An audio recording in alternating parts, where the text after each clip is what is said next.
السلام علیکم، بسم اللہ والصلاۃ والسلام علی رسول اللہ۔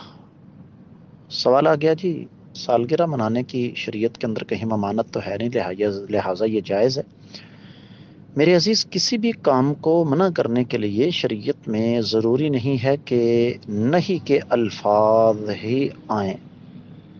کسی بھی کام کے حرام ہونے کے لیے شریعت نے جو اصول و ضوابط بتائے ہیں ان میں ایک تو صریح لفظ حرمت کا ہے، دوسرا اجتناب کا ہے، تیسرا جس کام کے لیے اللہ کے نبی صلی اللہ علیہ وسلم یہ فرما دیں کہ یہ غیر مسلموں کی مشابہت میں آتا ہے تو وہ بھی حرام ہو جاتا ہے۔